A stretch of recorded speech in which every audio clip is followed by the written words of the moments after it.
kaganapan namin nung nag-honeymoon kami sa Thailand, mga kamangyan. At sa sobrang excited nung iba, ay gusto na agad magpa-gender reveal. Ay, for the go! May pamantalan ba? Pamantalan ka rin. Ayun na nga niyo, mga kamangyan, dahil ang dami nga niyo nagka-comment sa inyo kung nasaan daw yung full vlog namin nung honeymoon sa Thailand. Eto na, wag na kayo magalit. Ala, sobrang OA. Alam ko naman na nakita nyo na yung ibang kaganapan namin din ni mga kamangyan. Kasi alam nyo naman, wala na akong maitago sa inyo. So, nung kasalo kasi namin, mga kamangyan, meron kaming ninong at ninang na nagregalo sa amin na mag-honeymoon nga ni sa Chiang Mai, Thailand. At yun ay si Ninang Bebelyn Castillo and Ninong Ronald Castillo. Wow, thank you po. Dahil dyan, ipagluluto ko kayo ng isang buong lechong baka. Ala, lechong baka. Kahit dati pa naman, mga kamangyan, pag napunta kami ng ibang bansa at ayaw namin na mamroblema, ganyan, sila yung inakontak namin. So, yung kanilang travel agency, mga kamangyan, ay Victory of Alteas Travel and General Services. Medyo nakakabulol yun, pero yun na nga. Sobrang galing, sobrang smooth ng travel namin kapag sa kanila kami nagpapabook. Eh, mahal na mahal namin yan. I think tomorrow, magpa-flight ulit. Alay, hindi. Ayun na nga niyo, mga kamangyan. Bale, tatlo kami dito. Kaming mag-asawa, yung aking kapatid na si Julina. So, third wheel yan siya. So, unang pinuntahan namin, mga kamangyan, ay aring nga yung pagkarama namin kalapati. Na para bang gusto ko mag-uwi nito sa Mindoro at doon na lang alagaan. So, pwede kayo mag-picture-picture ng libre diyan, mga kamangyan. Ang kaso nga nila, ang naalis yung mga kalapati. Nasunod baga doon sa nagapakain sa kanila. So, kung gusto niyo ng maraming kalapati diyan sa paligid ninyo, kailangan ninyong magbayad para alaga yung mga pagkain diyan at tapon diyan sa inyo. Basta ang galing nila and ang gaganda din ng mga video at saka picture namin dahil sa kanila. Tapos, ayan, sobrang saya ko dito, mga kamangyan, kasi pagkagising namin, andyan na yung elepante sa may labas. Pero kahapon pa naman, mga kamangyan, sinabihan na kami ng mga bandang 8 to 9 a.m. Daan na diyan yung elepante. Tapos, ayan, kayo yung magapakain diyan. Ang grabe, sobrang saya talaga. Nung una, natatakot talaga ako sa elepante, mga kamangyan, kasi hindi biro. Sobrang laki talaga nila. And ang unang kita ko rin ng elepante sa Thailand din. Kaso sobrang naawa ako kasi yun yung mga elepante na yung parang mga nagalaro, gabayad ka ganito. So feeling ko talaga parang nakakaawa yung mga elepante. Pero dito, as in alagang-alaga nila, ganyan. Parang natulong ka lang na magpakain, magpaligo. And minsan na-imagine ko na talagang isang hampas lang sa akin itong elepante na to, talagang talsik ako ng Mindoro. Ala, bumalik ng Mindoro. Pero ayun nga, sobrang babae talaga nila, as in. Parang na-attach na nga ako. Parang gusto ko na talaga tong dalhin ng Mindoro. Ala, napaka-OA mo na talaga. So, dyan pala kami natulog, mga kamangyan. Tapos ito yung aming breakfast. And yung harapan namin, yun yung ilog na dun inapaliguan yung mga elepante. Tapos nung tanghali na, mga kamangyan, ayan, nagpalit lang kami. Yung damit na suot namin dyan, nirentahan lang namin diyan sa lugar na yan. And ang ganda kasi parang feeling namin sinaunang tao kami. Ala, sinaunang tao. Pero ayun nga, mas maraming elepante din sa taas, mga kamangyan. Tapos ayan, nagpakapakain lang kami. And grabe, sobrang tindi talaga ng init diyan. Pero tiniis namin kasi sabi namin, at least init yan ng Thailand. Ala, sobrang arte. So ayan, yung aking asawa. Wow, asawa. Tapos si Julina, ayan, enjoy na enjoy din siya dyan. And after nun, mga kamangyan, dito pa kami sobrang na-excite kasi ngayon, magapaligo naman kami ng elepante na para bang mas naunahan pa kami magligo kaysa sa mga sarili namin. Kasi ng mga oras na to, hindi pa talaga kami naligo. Ang feeling namin dyan, mga kamangyan, para lang din kaming nasa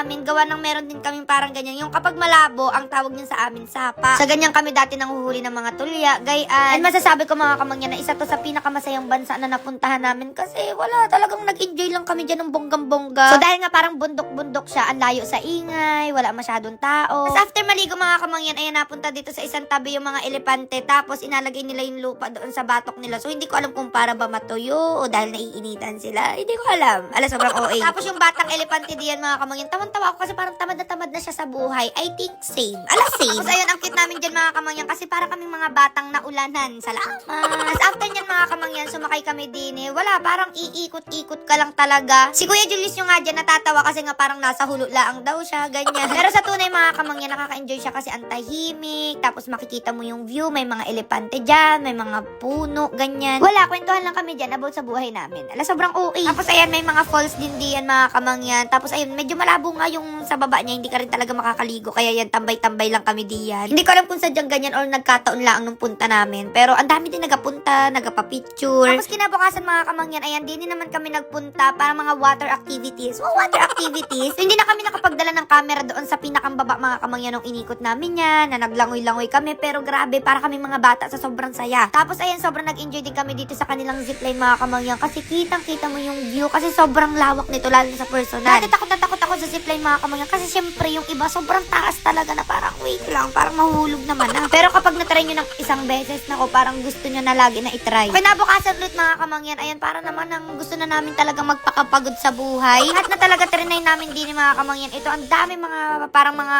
activities sa mga pagsubok, ganyan. And wala na kaming ibang ginawa dito, mga kamangyan, kundi sumigaw na ng sumigaw ng sumigaw. Salamat!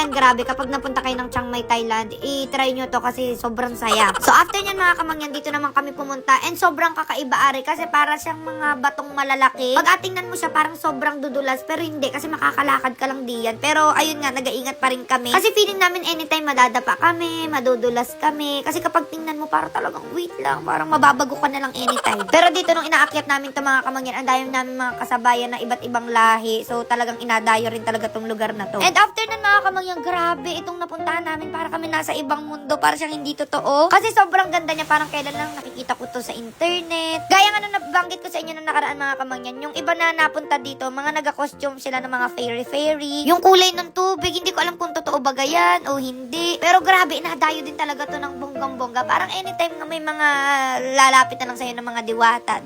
And super happy ko mga kamangyan kasi kapag ganito naman inapuntahan na kami ng mga magaganda, nakakasuot na ako ng mga sleeveless. Kasi dati kahit sobrang init, talagang naka-jacket ako, naka-t-shirt, ayoko na makikita yung kilikili ko kasi nga iba yung kulay niya. So ngayon kahit ipataas yun, okay lang.